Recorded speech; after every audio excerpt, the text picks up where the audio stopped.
ખબર હોય ઈ મારા પપ્પાની નથી ખબર.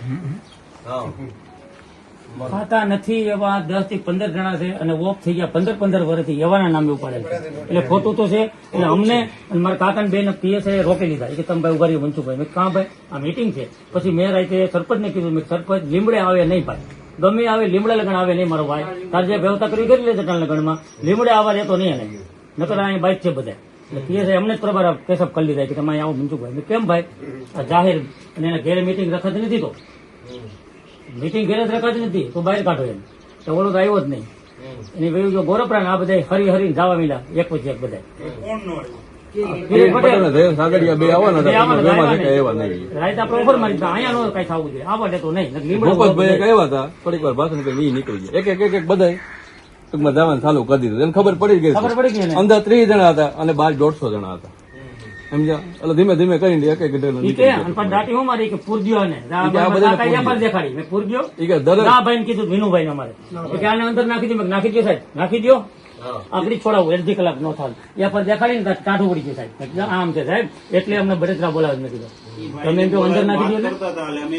રસ્તા પછી હું જોવા ગયો, 5 જણા શું કરે ભાઈ, અમે થોડા ન્યુસન્સ ફેલાવા આવ્યા છીએ. અમે તો પોતાના ગામમાં તો ગમે એટલા માણસ કાઢો અહીંથી કાઢો. મેં હું ન્યુસન્સ ફેલાવા નથી આવ્યો. આ તો તમે ભાઈ લઈ ગયા એટલે હું જોઉં છું હું તમે કરો છો, હું કાર્યવાહી છે. એટલે અમને સમજાવતા હતા કે આમ ન કરાય, આમ થવું. તમે પ્રચાર માટે આવ્યો, તમે સિક્યુરિટી એની કરો, અમારી શું કામ કરો? મને કે ઉછાવાથી બોલતા ને સાહેબ તમે બોલો ધ્યાન રાખજો થોડું. ઉછાવાથી કેમ ન બોલું ભાઈ, અમારે રૂપિયા લીધે તો અમારી આવી આફત આવી છે, અમે ઉછાવાથી કેમ ન બોલી ભાઈ, મારું કેસ દાખલ હાઈકોર્ટમાં સાહેબ અને આની એફઆર દેખાડી. હવે શું કરવાનું થાય આપણે? તો આને સમજાવું, અહીંયા અવાય નહીં, સમજી અને આ મીટિંગ રખાય નહીં. ચેરમેન છે તો રજૂઆત તો સાંભળવી પડે ને.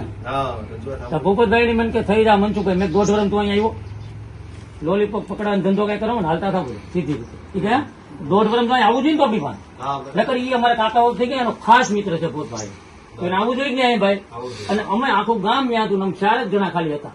અમે જયારે અહીંયા લખાવજો કાગળિયા કરો 4 જણા, અમે બેરકોથી આવ્યો શું બોલું તકલીફ પડીને આવ. વાહ ભાઈ મેં કીધું કાંઈ કામ નહીં, નીકળો બધા. તકલીફ તો આપણે જે થવાનું છે, થઈ ગયું અમારે. હવે તમારે કેસ હાઈકોર્ટમાં હાલે છે અત્યારે અમદાવાદ. એટલે એવું છે તમારે, એટલે દબાવની યોજી કરે જ છે આવડા લોકો. તમને શું કીધું? પોલીસ વાળા સાહેબ હતા કે કોન્સ્ટેબલ પીએસઆઈ વાળા હતા? નહીં એમ નહીં, એ તો પ્રેમથી વાત કરી, ધમકાવવાની કઈ વસ્તુ એટલે એને એમ કે આ ત્યાં જહાજ બાઇક છે, મને બેન પકડી લીધા પેલા કે તમે સમજો અને તમારી જે રજૂઆત હોય કે તમે મને કયો હું અહીંયા પુગાડી દઈ. બરોબર છે. છેલ્લે જાવાટાણે એવું કહ્યું કે તમે મને જ ખુદ ને કહ્યું હતું એ કે સાહેબ તમે વાત કર્યો સાહેબ